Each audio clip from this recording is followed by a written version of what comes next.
You spend hours perfecting your portfolio. Hit submit on that dream job application and get back a rejection email so generic it might have been written by a bot. Meanwhile, someone with half your experience lands the interview. What are they doing that you're not? Most people think a portfolio is just a collection of your best work. Wrong. A portfolio is a strategic weapon, and at every stage of your career, the rules completely change. What works when you're starting out will actively hurt you at the intermediate level. What impresses at year 3 looks amateur at year 7. And nobody's explaining the actual progression. Here's what makes this frustrating. You're competing against people who figured out the unwritten rules of their level, and you don't even know what game you're playing. The beginner showing 20 mediocre projects, the intermediate designer hiding their process, the senior practitioner buried in visual polish but missing business impact. Each one's making the exact mistake that keeps them stuck. Recruiters spend less than 10 seconds on your portfolio before deciding whether to keep looking or move on. 10 seconds. That's not enough time to appreciate your design skills. That's barely enough time to detect whether you understand the level you're actually at. Let me break down what actually separates the stages, starting from the bottom and working up to where the real money lives. Level 1 is the blank portfolio problem. You're just starting out and you've got nothing to show. The instinct is to panic and throw up everything you've ever touched. Student projects, half-finished concepts, that logo you made for your friend's band. Stop. Quality beats quantity at every single level, but especially here. 5 strong projects will get you further than 20 weak ones. Period. Why? Because including mediocre work doesn't make you look experienced. It makes you look like you can't tell the difference between good and bad. That's a judgment problem, and judgment problems are fatal. Student projects are fine if you frame them correctly. Explain the brief, walk through your solution, show that you can execute against requirements. Personal projects work too, as long as you're clear about what you were trying to accomplish. The worst thing you can do is leave sections empty because you think commercial work is the only thing that counts. An imaginary brief executed well beats a blank page every time. Presentation separates amateurs from professionals even at this stage. Boring screenshots kill portfolios. You need mock-ups, context shots, details that show how your work lives in the real world. And technical execution matters more than you think. Typos, alignment issues, typography crimes, these aren't minor details. They're signals that you don't sweat the small stuff, and if you can't handle the small stuff, why would anyone trust you with the big stuff? Level 2 is where people get stuck the longest because they don't realize the game has changed. You've got some decent work now. Maybe you've landed a few clients or a junior role. Your portfolio looks presentable, but presentable doesn't get you to the next tier.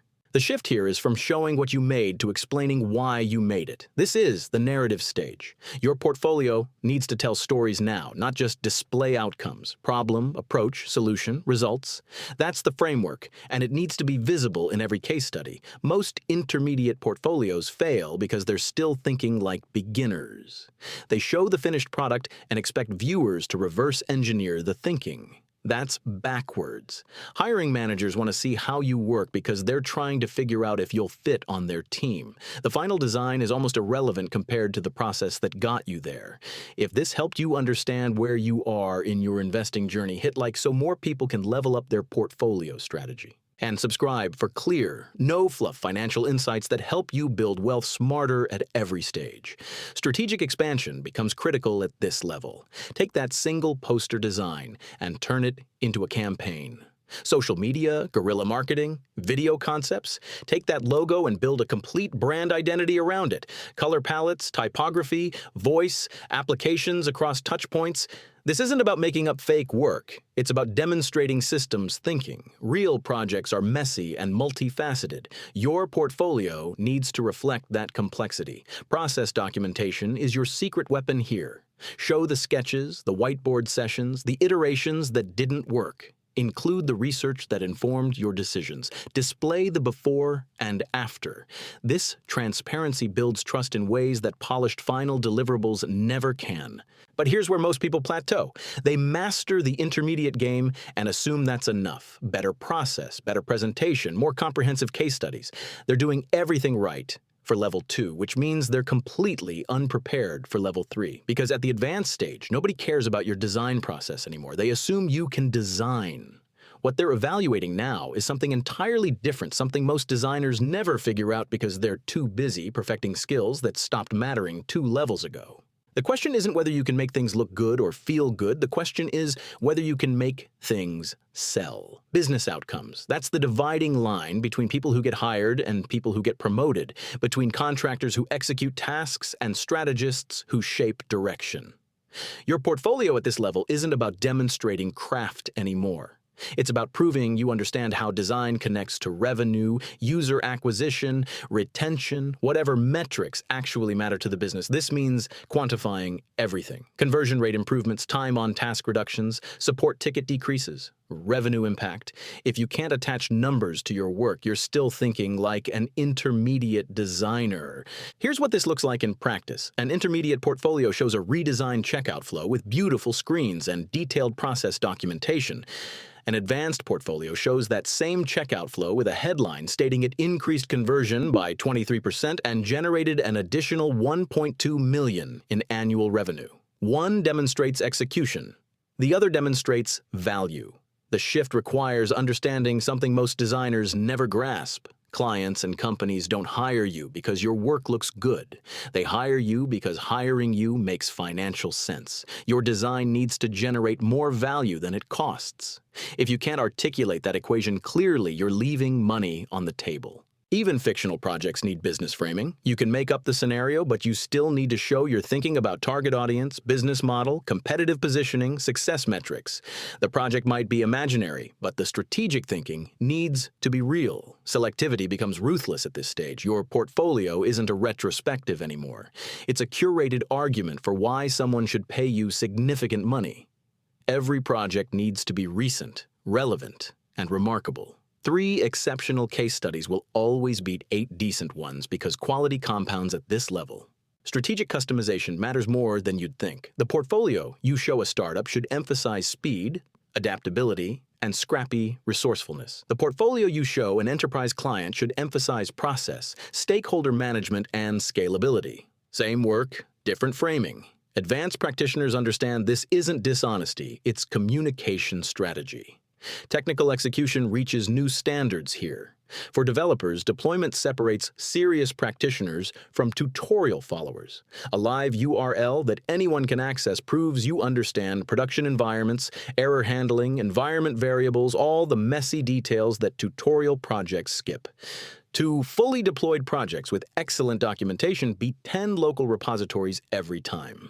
The 2026 landscape has specific expectations that weren't table stakes 5 years ago. AI integration isn't optional anymore for technical roles. You don't need to build the next ChatGPT, but you need at least one project demonstrating you've engaged with current tooling. A simple implementation using an LLM API or a basic RAG pipeline over personal documents shows relevant literacy. Absence of this signals you're not keeping pace with the field. Documentation quality reveals professional maturity instantly. Hiring managers can tell within seconds whether a project was built with care or rushed for portfolio filler. Excellent readmes, clear case study narratives, thoughtful explanation of decisions. These details communicate that you think beyond just making things work. Platform strategy becomes critical at advanced levels. Your portfolio link needs maximum visibility. Top of resume. LinkedIn about section, featured area, one-click access removes friction. Distribution matters as much as content because the best portfolio nobody sees might as well not exist. Maintenance separates professionals from amateurs across all levels. Your portfolio should evolve constantly, not sit static for years. Remove work that no longer represents your current capabilities. Add projects that demonstrate new skills. Treat it like a living document, not a historical archive. Spring cleaning should happen annually at minimum. Look at your portfolio with fresh eyes and ask what's actually serving your goals versus what's just taking up space. Emotional attachment destroys objectivity here. That project you loved working on 3 years ago might be actively hurting your current positioning. Context provision matters more than most people realize. Your role in each project should be immediately clear. The scan of your portfolio happens fast, often under 10 seconds. Skimmability determines whether viewers dig deeper or move on. Highlight the details that matter to your target audience without burying them in paragraphs nobody will read. Common mistakes transcend experience levels but manifest differently at each stage. Beginners show too little. Intermediates show too much process without outcomes. Advanced practitioners sometimes overcomplicate their presentation, forgetting that clarity still matters more than sophistication. The ultimate truth about portfolio development is that it's never finished. Each level requires fundamentally different thinking, not just better execution of the same approach. Beginners prove they can execute. Intermediates prove they can think. Advanced practitioners prove they can deliver business value. Understanding where you actually are versus where you think you are determines whether you're investing effort in skills that matter or polishing abilities that stopped being differentiators 2 levels ago.